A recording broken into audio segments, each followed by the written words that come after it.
The Lord indeed is our strong tower, and the Lord is our deliverer. Pero madalas tayo rin na nagpapasubo sa mga sarili natin sa gulo. Ang ating pag-aaral ngayon, pinamagatan natin, don't talk too much. Huwag masyadong matabil, madaldal at maraming salita para tahimik ang buhay. Dear God, we thank you that you are God of peace and that you are our shelter, our strong tower. We pray now, Lord, that we may be enlightened so as not to cause and inflict trouble upon ourselves. Patawarin niyo po kami sa aming mga kasalanan at nawa maunawa namin ang mensahe niyo para sa bawat isa sa amin ngayon at maging kapakipakinabang ito para lalong tumahimik ang buhay namin at buhay ng aming kapwa. Father, be our speaker. Kayo po ang mangaral sa aming lahat.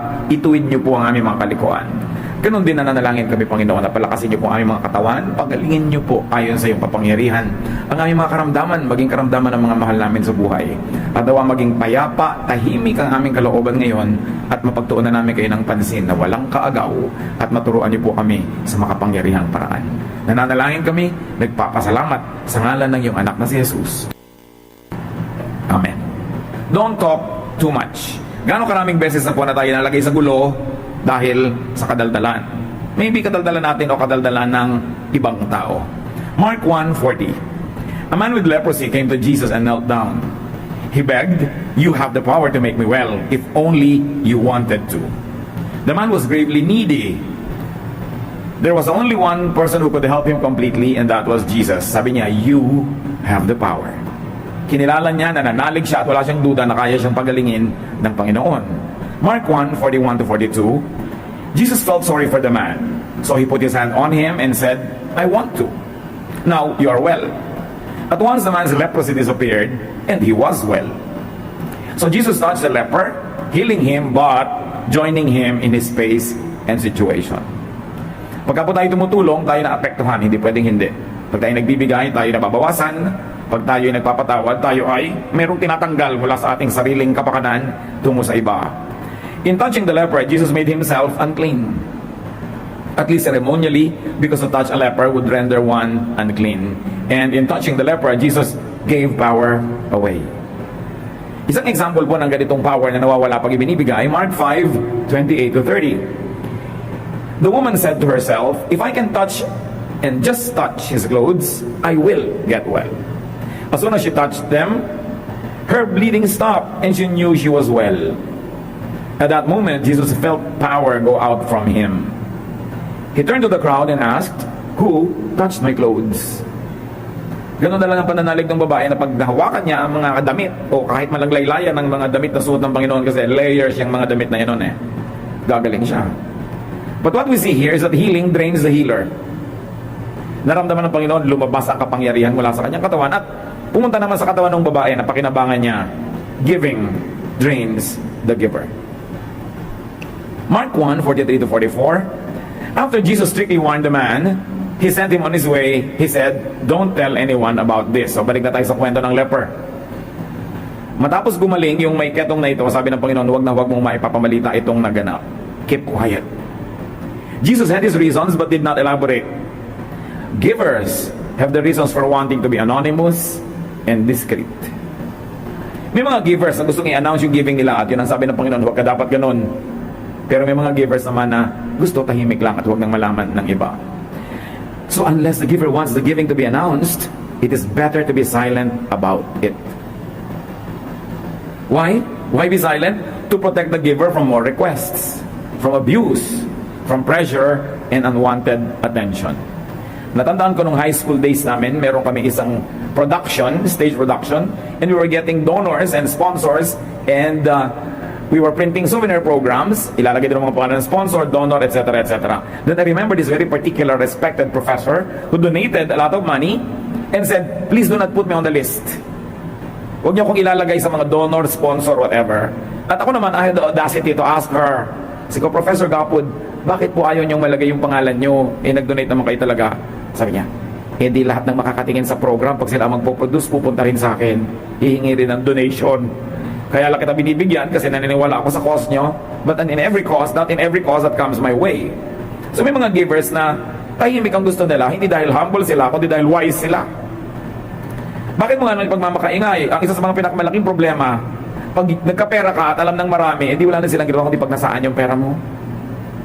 Pag namunga ka, gustong sungkitin ang lahat. Gustong hingin ang lahat dyan. So, it is better to be silent to respect the wishes of the giver. Napautang ka, huwag ka na maingay. Nabigyan, huwag nang maingay. Mark 1:45. Nanahimik kaya yung lalaki. Bilang na lang ganti at pagtanaw ng utang na loob, sabi, huwag ka maingay, huwag mo ipamalita. The man talked about it so much and told so many people that Jesus could no longer go openly into a town. He had to stay away from the towns, but people still came to him from everywhere. So yun pala isang dahilan kung bakit ayaw ng Panginoon na mabalita. Kasi masyado siyang nagiging popular, pinagkakaguluhan, and in Palestine, in this area, yung maraming taong nagkakatipon-tipon, malaking threat sa gobyerno. The Roman government was allergic to crowds, especially crowds in Israel that so easily get excited and make riots.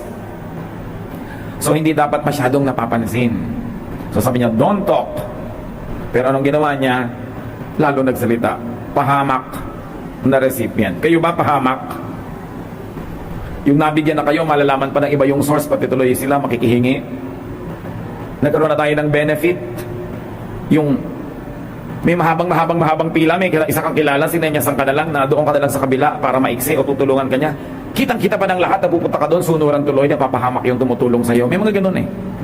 Innumerable people lost opportunities to be ministered to by Jesus because Jesus now had to avoid entering towns. Maraming sanay na pagaling pa kung tahimik lang tong lalaking to, pero ang ingay-ingay niya.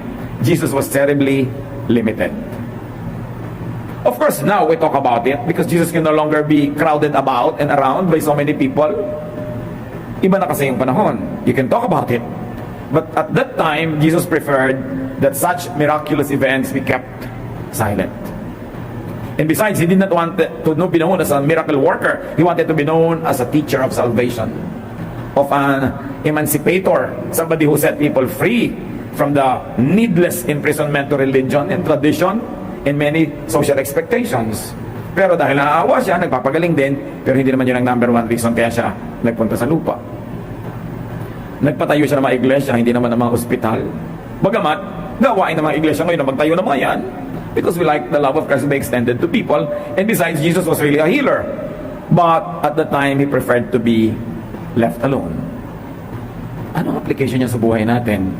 Respect people's wish and need for anonymity, for privacy, for discretion. Don't talk about what you see or hear or know, especially if you have obtained the information in a questionable way. Nalaman mong may sakit yung isang tao pero hindi naman siya nagsabi sa'yo, keep quiet. Hindi yung pupunta ka pa sa kanya, huy, nabalitaan ko, may cancer ka ha. Yung, hindi naman sa'yo sinasabi eh. Pero marami talaga mga tao napakatatabil. Hindi malaman kung anong gagawin doon sa nalaman nila para nagpupumiglas na dalag yung dila nila na gustong tumalon at magsabi ng mga kung ano-ano. Very especially, respect those who help you. May tumulong na makapag-enroll ang anak mo, ipapamalita mo pa, di mga anak nila nakapila din doon sa gate ng tao na yung kinabukasan. Be discreet and follow instructions, especially if it's from Jesus or from those who help you. That's the least you could do. Don't talk more than necessary. Don't talk too much. Proverbs 10:19, you will say the wrong thing if you talk too much.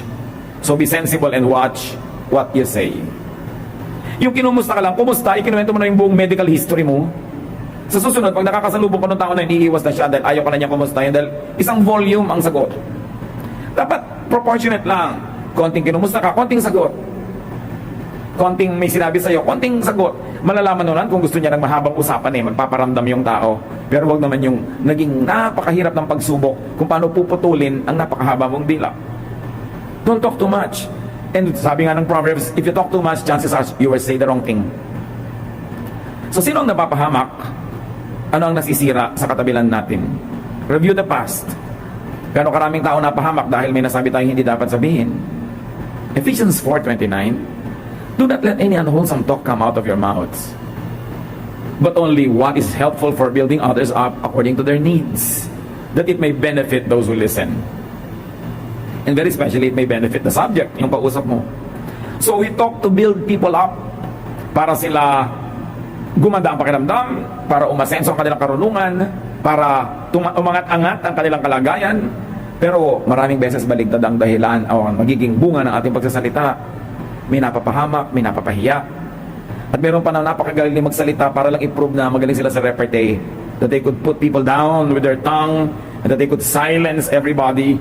Actually, you'll be hated if that is the way we use our tongues. Ang taong espiritual, you will control your tongue.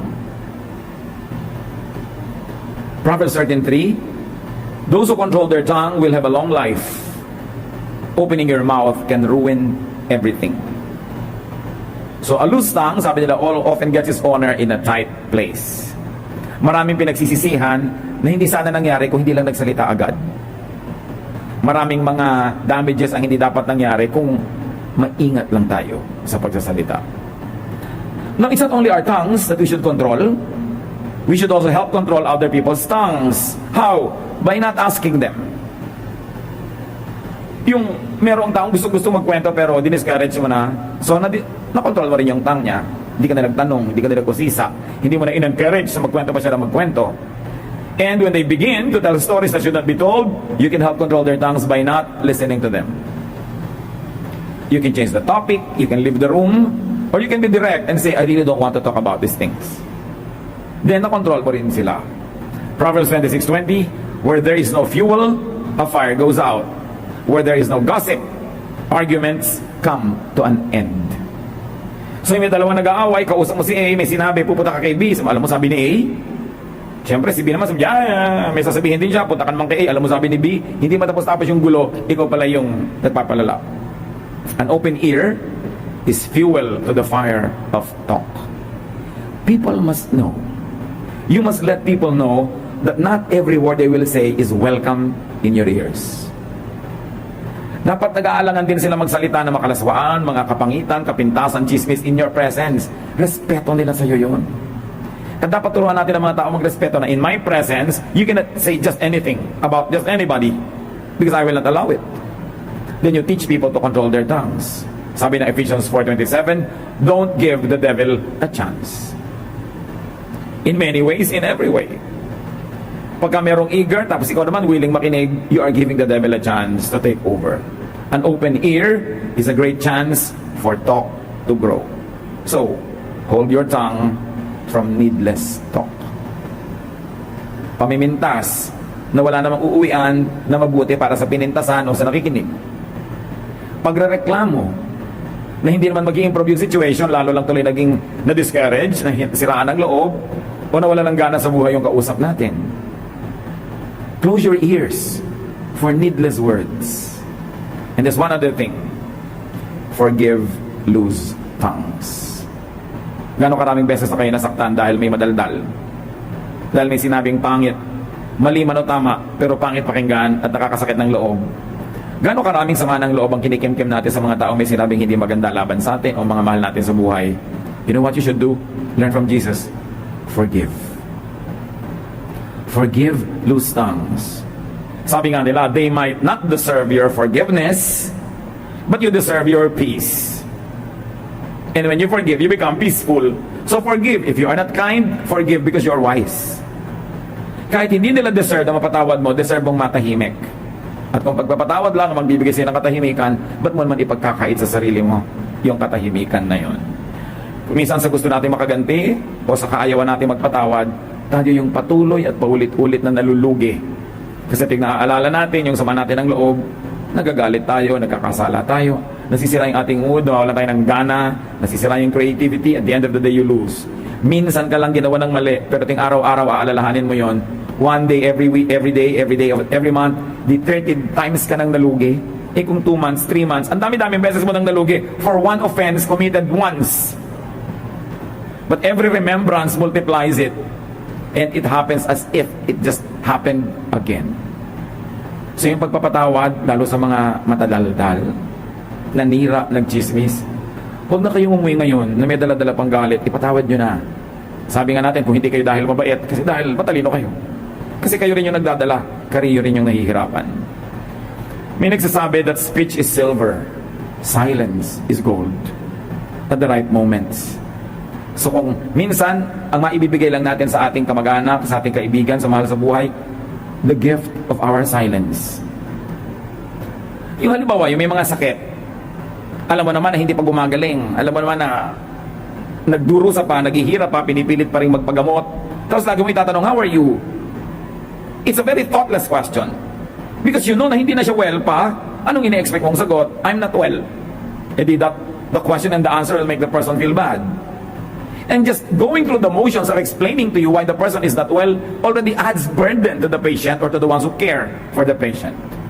Lalo lang yung nasa ospital, textan mo, kumusta ka na? Alam mong nasa ospital pa. Kung magaling na kasi yun, nasa bahay na yun. So sabi, ano bang ite-text ko? Di pwede ka mag-text, I prayed for you today. It does not require an answer. Alam nyo ba na napakalaki kagaspangan na magtanong na nagre-require ng sagot? Kasi inilalagay nyo yung tao sa alanganin kung sasagot or not. Solve na ba yung problem mo? Paano kung hindi pa? Pero ayaw na niya mapag-usapan pa. You can just say, I'm praying that all your problems be solved. That they disappear into thin air. That they evaporate. Yung I'm praying for you.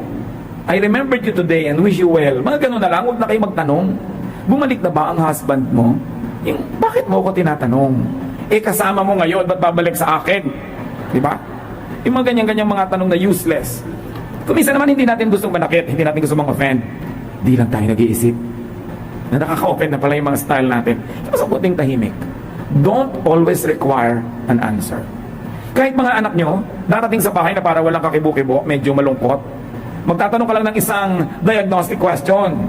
Kahit na gusto bang kumain, it's already a signal that you want to talk kung may problema siya. At pag naramdaman yung parang ayaw, ba't hindi ka kumikibo? Tapos ayaw ng kumibo, ano, kumibo ka? It's a pressure. Kaya sinabi natin, most of the time, your silence is already a great gift.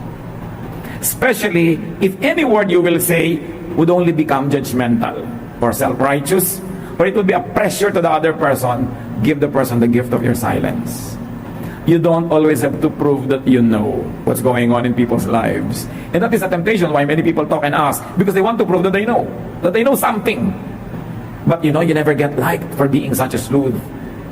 Gusto natin yung pag gusto nating tahimik, iginagalang tayo. Respect people when they want to be silent. Although of course, be sensitive, because sometimes gusto na pala niya magpakamatay. Kaya, nagiging sensitive ka rin, nagbibigay ka ng mga opening. Gusto mo, you want to take a walk? Pero huwag ka magtatanong, anong problema mo? Lalo kung ayaw niyang sabihin. Kasi kung gusto niyang sabihin, sasabihin niya. Ama namin, turuan niyo po kami na matutong manahimik sa panahong dapat at magsalita sa panahong dapat at kapakipakinabang magsalita. Turo mo sa amin, Panginoon, yung pananagutan ng gift of tongue. Na nung binigyan mo kami ng kakayahang magsalita, meron ka ibinigay na pananagutan. At sinabi rin sa Biblia na mananagot kami sa bawat isang walang katuturang salitang sinasambit namin. Turuan mo kay Panginoon na pag magbubuka ng bibig, yung nakakagaling, nakakagamot, nakakapagpaginhawa ng kalooban, at kung maaari pa nga nakakapagpasaya, nakakapagpaluwag ng dibdib. Turuan mo kami na manahimik kung ang pagsasalita ay magdadagdag lamang ng pumamroblema sa aming kapwa, o magpapapangit ng aming imahen, o magpapagulo sa sitwasyon. Teach us to resist the temptation to always have the last word, to always have a say, to always say something wise or admirable. But teach us the value of silence. When correctly applied, it reflects your goodness. Teach us, O God, how to use this properly. Pagbulay-bulayan natin, napakasimpleng paalalang ito. Nasa kasimplihan madalas sa ating malimutan. Suriin natin mga kapatid kung anong mga pananagutan at kasalanan ng mga dila natin at tumahimik tayo, humingi tayo ng tawad sa Diyos. At ganon din kung meron kayong kinakasamaan ng loob, galit kayo dahil sa mga sinabi doon, patawarin nyo na ngayon na, wag na bukas. Why carry that weight another day?